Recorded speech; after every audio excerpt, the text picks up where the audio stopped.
Our story began a long time ago when Homo sapiens was the only surviving species of the Homo genus. But how did this species manage to dominate the world through the mechanism of civilization? Our story starts in the fertile lands of Mesopotamia around 4000 BC, in the region between the great Tigris and Euphrates rivers, specifically in the Sumerian city of Uruk. At that time, instead of relying on hunting and gathering as their ancient ancestors did, the people of Uruk developed a new system for cultivating grains, like wheat and barley. However, getting food from these grains wasn't a simple process. It required hard work and effort. Initially, the people of Uruk had to use a simple but highly important invention known as the hand mill, which consisted of two large stones. They would place the grains between the stones and crush them by moving the top stone over the bottom one, producing flour that could be used to make bread and other foods. This was how Homo sapiens took a new step toward creating civilization. The flour from the crushed grains was collected in special containers, where it was stored for later use.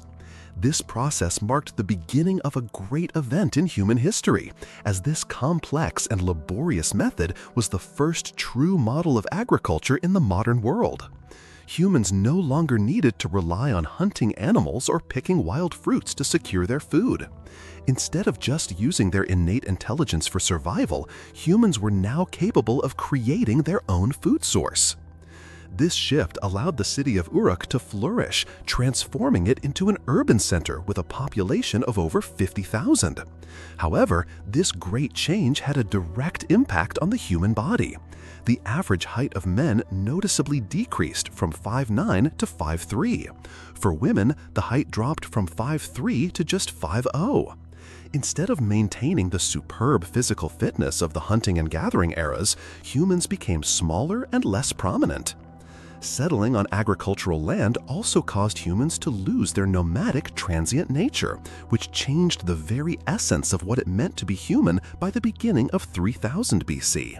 According to ancient legends, King Gilgamesh began his reign as a Sumerian ruler of his local province, where he was considered one of the first well-known Sumerian kings, famous for his power and renown among the people of Mesopotamia. Over time, by the end of the 3rd millennium BC, the Sumerians faced political turmoil that ended with the Akkadians' takeover.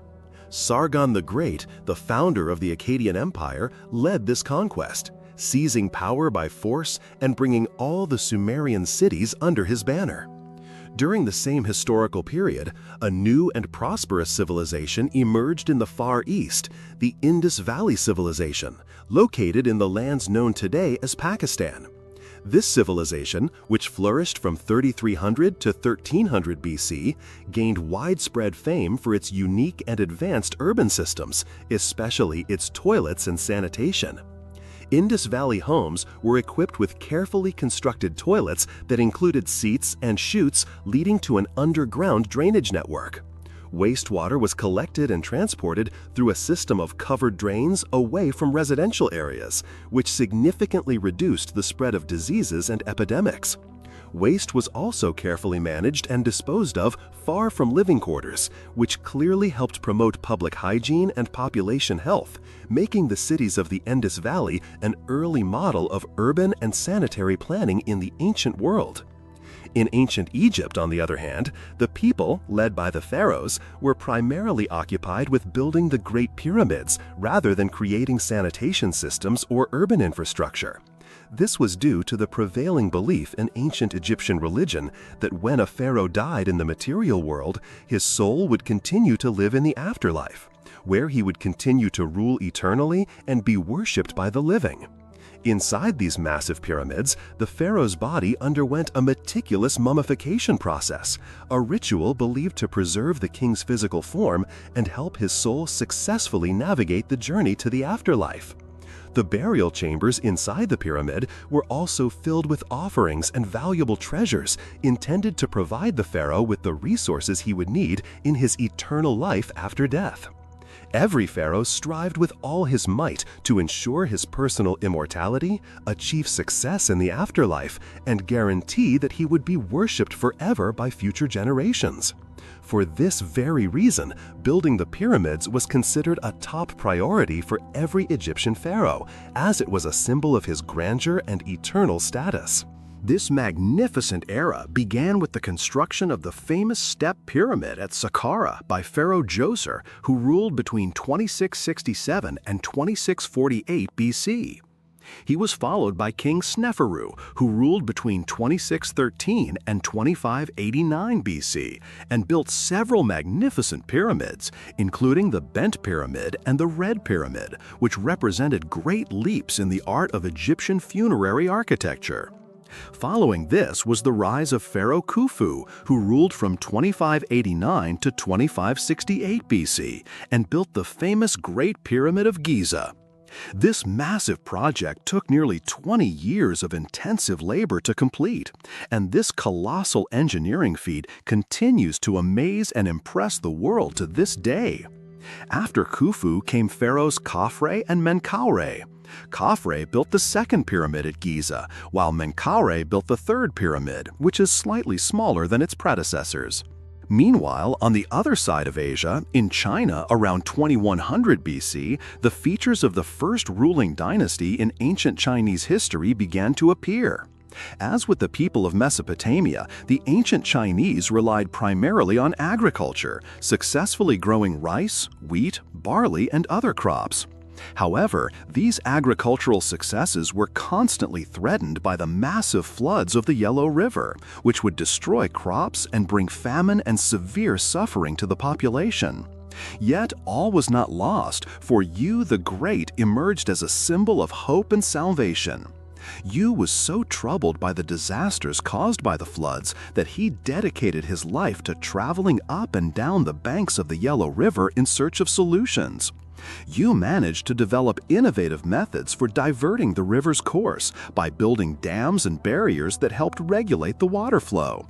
This contributed to protecting agricultural lands and bringing stability to Chinese cities and villages.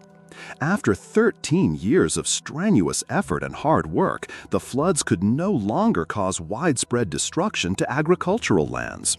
The people were overjoyed by this great achievement, and Yu was hailed as a savior and a great national hero. This moment marked the beginning of the establishment of the first ruling dynasty in China's history, the Shah dynasty. Although many historians doubt the accuracy of the details of this legendary story, it holds great significance because it established a highly influential principle in Chinese political thought. This idea is that authority should be granted based on an individual's merit, and that whoever deserves absolute power should indeed possess it. This idea continued to influence for centuries and helped cement the principle of hereditary rule based on merit, which in turn helped establish China's first true dynasty. At roughly the same time, but in Mesopotamia around 1772 BC, a Babylonian king named Hammurabi laid the foundations of the legal system we know today.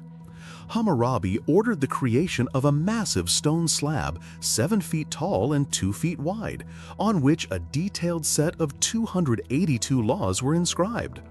Every member of his kingdom was required to abide by these laws.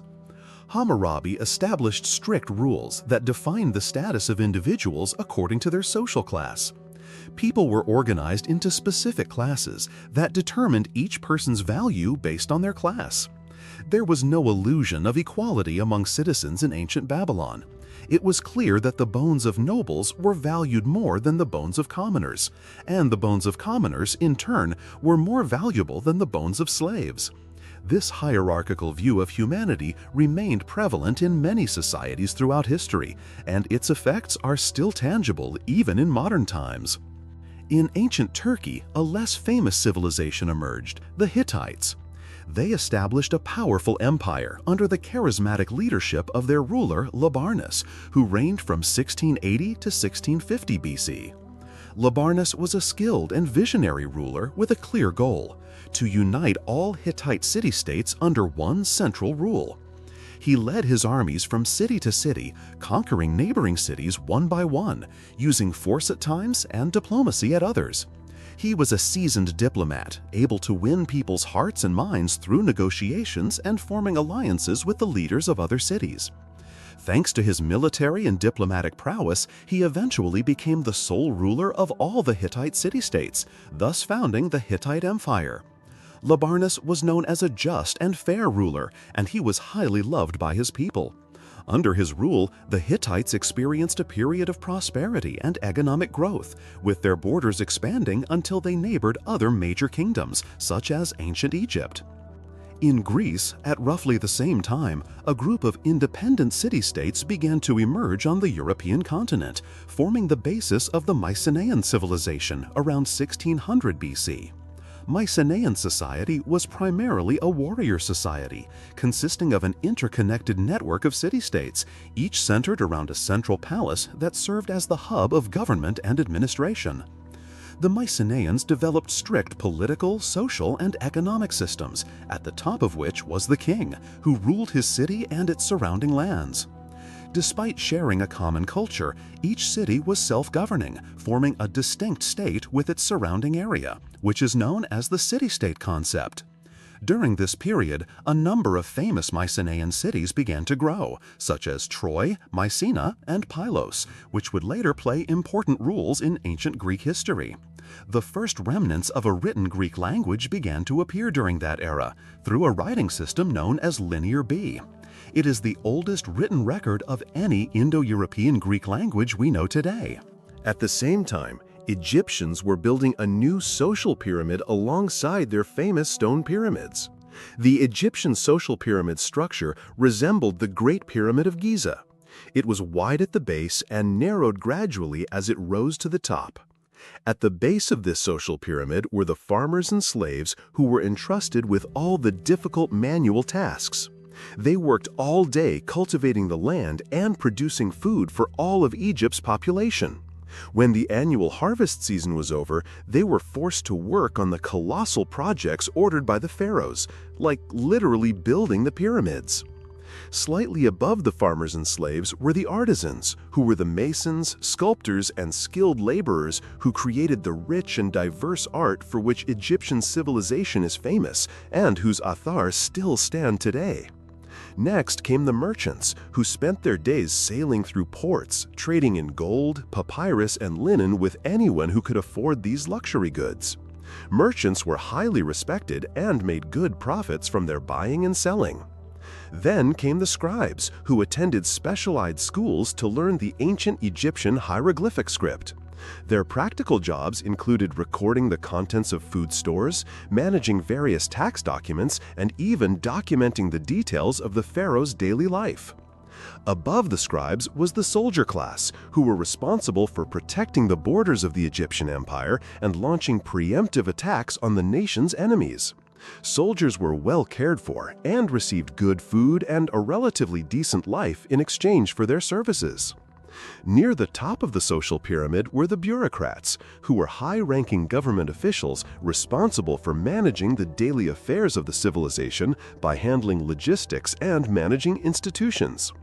Priests also oversaw the temples, ensuring that the gods were cared for and that religious rituals were performed regularly. The nobles were entrusted with managing specific regions of the empire where they maintained order and supervised the enforcement of laws and the pharaoh's commands. At the very top of the Egyptian social pyramid was the pharaoh, who was the ultimate goal for everyone below him. The pharaoh was considered the absolute monarch and the intermediary between the world of the gods and the world of humans. His will was sacred and his authority was unquestionable. Everyone had to obey and submit to his orders without argument. When a pharaoh died, he was buried in the pyramid built specifically for him to assist him in continuing his eternal rule in the afterlife. The whole of ancient Egyptian society was structured to serve the pharaoh. Taxes were collected from farmers to fill the pharaoh's treasury, and artisans created unique works of art specifically for him. Merchants were responsible for ensuring a steady flow of goods and supplies the pharaoh needed. Scribes recorded his thoughts and decisions, preserving his history and glory. Soldiers were tasked with protecting the empire's borders and ensuring the safety of his kingdom from any internal or external threat. As for the bureaucrats, they took over the daily management of the state, handling tasks that the pharaoh did not directly intervene in, which allowed him to focus on communicating with the gods and managing major affairs. In this context, the great pharaoh Ramesses II, who ruled between 1279 and 1213 BC, managed to achieve amazing accomplishments under this strict social system. Ramesses II oversaw the construction of the Temple of Abu Simbel, the Ramesseum complex, and the expansion of the Karnak Temple. He also led significant efforts to expand the Egyptian empire and reclaim lands that previous pharaohs had lost, with the exception of the territories that had fallen under the control of the Hittite Empire. At that time, the Hittite king Muwatalli II, who ruled from 1295 to 1272 BC, had begun organizing military attacks against Egypt, seeking, like his predecessor Labarnas, to unite the world under the Hittite banner. However, Ramesses II was determined to put an end to these ambitions. He realized that the future of his empire required a decisive and powerful response. His military target was the strategic city of Kadesh. Ramesses personally led his army, riding in his war chariot and dividing his forces into 4 divisions comprising about 20,000 men, all ready to fight for control. A decisive battle against Muwatalli II's forces was imminent. However, the Hittites were aware of the impending Egyptian invasion, thanks to espionage operations that enabled them to gather the necessary intelligence. So they fortified their city of Kadesh, arming it with 40,000 of their finest soldiers. War was about to break out. Ramesses II decided to implement a war plan based on dividing his forces into divisions, hoping to force Muwatalli to come out and face him in the open. However, Muwatalli did not fall for this trap. He maintained his defensive position, making Ramesses' action a grave strategic error. The division of the Egyptian army exposed his forces, rendering them unable to gain a field advantage, which gave the Hittites a golden opportunity to control the course of the battle. Historians believe that the Hittites simply came out of the fortifications of Kadesh and besieged Ramesses' army on the riverbank. But for some mysterious reason, they did not exploit this crucial opportunity. This led to the Battle of Kadesh ending without a clear victor, in a tie.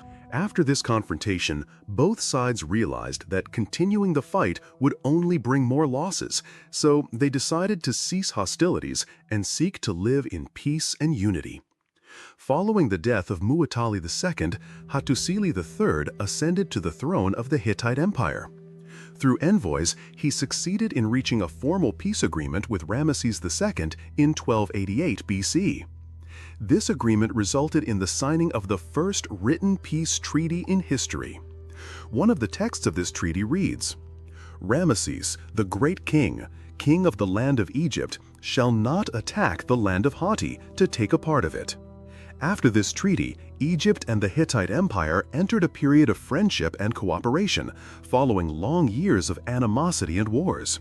The Hittites were known for their great skill in metalworking, and they passed their knowledge on to the Egyptians, which helped to develop superior weapons and tools in ancient Egypt. At the same time, the Egyptians, who were famous for their agricultural prowess, exchanged their knowledge and techniques with the Hittites. The new weapons developed by the Egyptians also became part of a thriving trade between the two civilizations, which benefited both sides and contributed to their prosperity.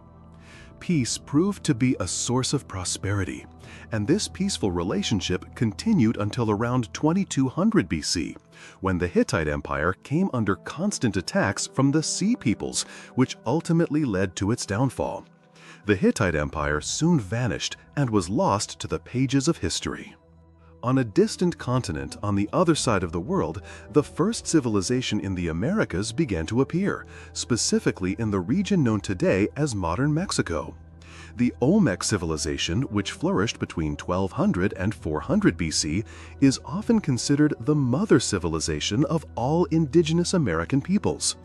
However, our knowledge of the Olmec is very limited, primarily because their hieroglyphic writing system has not yet been deciphered by historians. Among the few surviving artifacts, the 17 massive stone heads carved with remarkable skill stand out. In Mesoamerican culture, there was a deeply held belief that the head alone carried an individual's emotions, experiences, and the essence of their soul.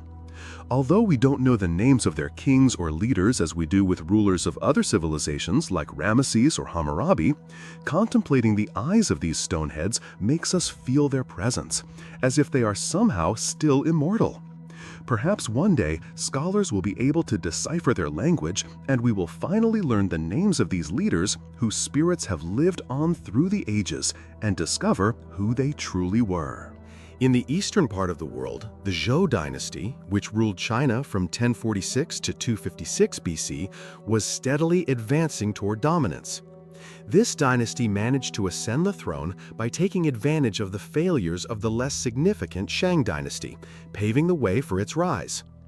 The Zhou kings believed in a principle that later became known as the Mandate of Heaven, a belief that heaven granted the emperor a divine right to rule. This belief established 4 key principles in the Chinese dynastic system, principles that were repeated over and over throughout the ages. 1.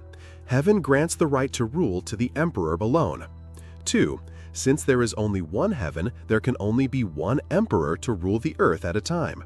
3. The emperor's virtue determines his right to continue to rule.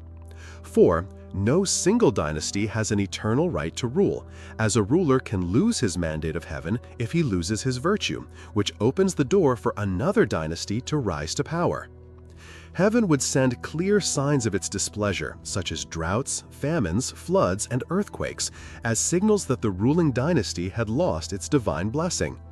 In this way, the Zhou dynasty was overthrown, and the Zhou dynasty emerged to rule the country.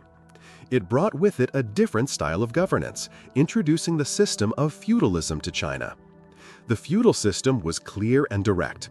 It was based on creating a new social pyramid. At the base of this pyramid were the peasants, who were tied directly to the land and whose primary function was to produce crops to support the empire. Above them came the soldiers, who were tasked with protecting the lands from invaders and foreign enemies. Feudal lords, meanwhile, owned the land and collected taxes from the peasants by taking a portion of their crops. These lords would then provide a part of those crops to the supreme king who ruled the entire empire. As a result, the king received huge quantities of grains and crops, which made him richer over time, while the working masses, with all their effort and toil, bore the burden of the hard labor to support the entire system. So why did people accept this life of endless, difficult farming? There are 2 main reasons that explain this phenomenon. The first reason was economic necessity. It required a huge effort and a large number of people to produce enough food to feed the empire and the large families of the time. The second reason relates to the philosophies that began to emerge in the late Zhou dynasty, which helped people accept this lifestyle. During this period, the beginnings of Eastern philosophy arose.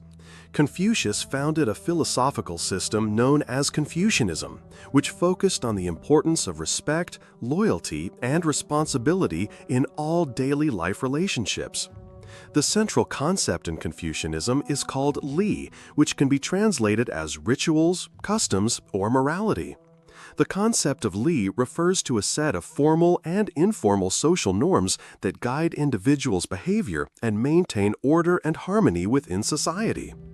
In the same era, the philosopher Lao Tzu created another philosophy called Taoism, where the word Tao means the way or path. Taoism teaches that one should seek harmony with the natural flow of the universe rather than resisting it, by living with as much inner peace as possible without being preoccupied with what is beyond one's control. The focus was on internal self-cultivation. One of the most famous Taoist concepts that has crossed into modern thought is the concept of yin and yang, which represent the complementary and opposing forces in nature, such as light and dark, hot and female. Taoism teaches that achieving balance between these opposing forces is the way to achieve inner harmony and fulfillment. Both Confucianism and Taoism helped make agricultural life bearable for ancient Chinese peasants. Meanwhile, in ancient Greece, the city-states were experiencing rapid growth. By 800 BC, the Greeks realized that the lands they controlled were poor and not fertile enough to produce sufficient food. This prompted them to expand outwards and search for new lands to meet their food needs. This is where a wave of colonization began, with Greek states establishing colonies around the Mediterranean Sea. The city-state of Miletus was at the height of its greatness, possessing over 90 colonies scattered across Europe to secure food supplies for its people. The Greeks established colonies that stretched from present-day Marseille in France to Rostov-on-Don in Russia, thereby strengthening their power and regional influence. The founding of Rome. Rome was one of the emerging city-states of that era. According to legend, Romulus and Remus were twin brothers, abandoned by their father and placed in the waters of the Tiber River. As their basket drifted downstream, it was found by a she-wolf who rescued the children, suckling and caring for them until they regained their health and strength. When Romulus and Remus grew up, they decided to found a city on the very spot where they were saved. However, this dream turned into a bitter conflict, as each wanted the city to be named after himself. During their heated argument, Romulus delivered a fatal blow, killing Remus, and later founded the city of Rome in 753 BC. While the Greek city-states were expanding their influence through colonization, Cyrus the Great was preparing to take over an entire empire. At that time, the Persians were under the control of the Median Empire. According to legend, shortly after Cyrus's birth, King Astyages of the Medes had a terrifying dream that his young grandson would one day lead a revolt against him. Recognizing the danger, Astyages ordered his chief advisor to kill the child immediately. However, the advisor, out of mercy, did not carry out the order and instead handed the baby over to a shepherd to be raised in secret. The troubles didn't stop there. When Cyrus was 10 years old, King Astyages learned of his whereabouts. Although the dream was still fresh in the king's mind and his advisors warned him of the danger of keeping the boy alive, Astyages, against all reason, decided to pardon him and let him live. This was the king's greatest mistake.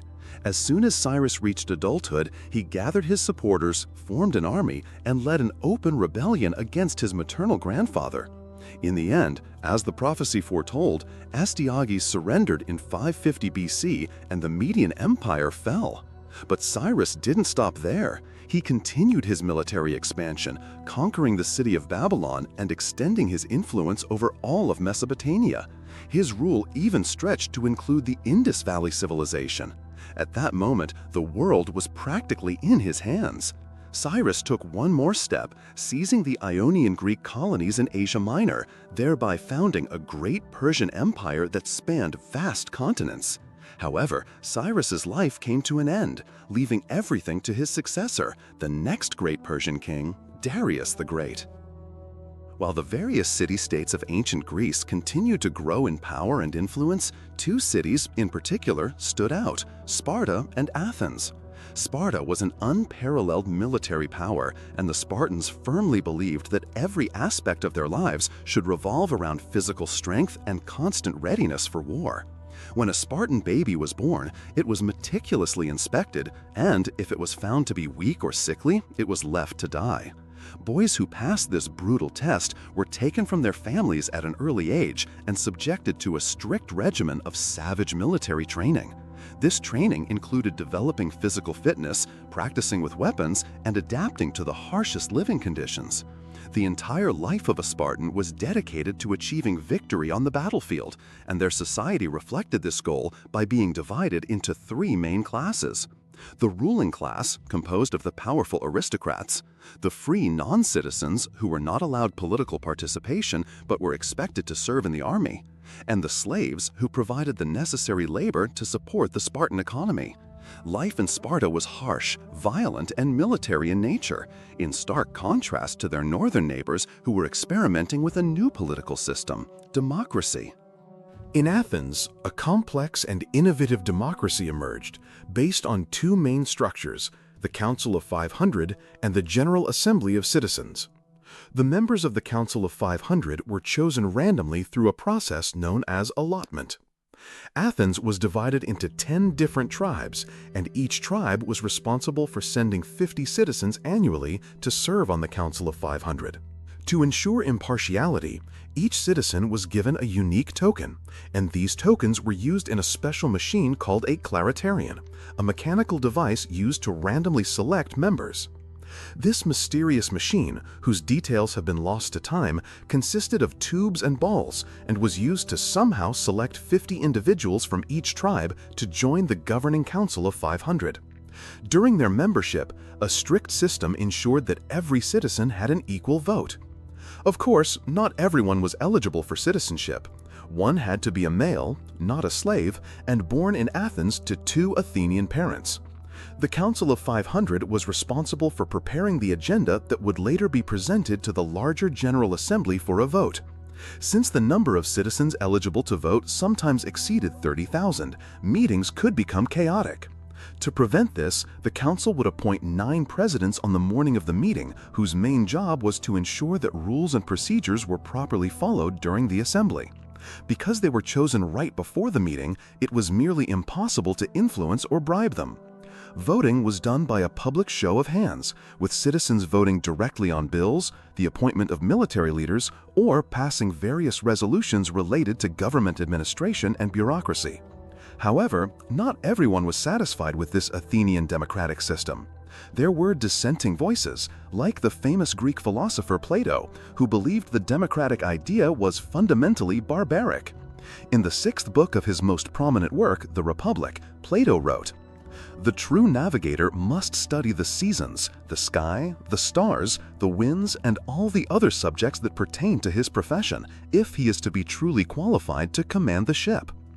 Plato continued by stating that it was absolutely impossible for someone to acquire the professional skills needed for such command, and believed there was no such thing as a skill of navigation in reality. He questioned how a randomly selected member of the Council of 500 could possibly understand political matters and contribute effectively to society. Would we give a random member of society authority? In contrast, Plato preferred the idea of the philosopher king, a man who studies wisdom, logic, and rational thought throughout his life. Plato believed that such a man would be able to understand how to achieve justice and should become a wise ruler who guides society toward growth and prosperity. According to Plato, an ideal society could only be achieved if philosophers became rulers, and rulers became true philosophers. In this context, Plato states, "There will be no end to the troubles of states or of humanity itself until philosophers become kings and philosophical thought is integrated with political power." However, there was a fundamental problem with Plato's ideas. Every leader believed he was a philosopher king, and every individual thought his ideas were the best, which could lead to authoritarianism and a lack of intellectual diversity. Everyone believed their ideas were the wisest, from Yu the Great in China to Labaranus in the Hittite Empire, and even Siddhartha Gautama from the kingdom of Magadha in India. Around 500 BC, a pampered prince named Siddhartha Gautama lived in the Indian kingdom of Magadha. Siddhartha lived a life of opulence within a grand palace where he had access to every luxury he could desire, from jewels and riches to the finest goods. His world inside the palace was a utopia on earth, where there was no need, desire, or want. But this perfect life didn't last. One day, Siddhartha ventured outside the palace walls for the first time. The shock was immediate and profound. He encountered an old man dying in the street. This moment forced him to confront the harsh reality of human existence, a world far from the idealized one he had known. He realized that the human experience is not a perfect one, but a journey filled with challenges and suffering, including the inevitability of death. While Gilgamesh had grasped this truth many years before, Siddhartha was now facing the same harsh reality. Siddhartha left his life of luxury behind and began a quest for knowledge and enlightenment. He studied with spiritual teachers and meditated for years, searching for answers to life's big questions. Finally, after 6 years of intense meditation, he sat under a fig tree and achieved enlightenment. Enlightenment, as he learned, is a state of inner peace where one transcends the limitations of the ego and feels a deep connection with the universal consciousness or divine essence. It is not a static state, but a continuous process of spiritual growth and evolution. At that moment, Siddhartha became known as the Buddha, or the Awakened One, marking the beginning of his journey to spread his teachings.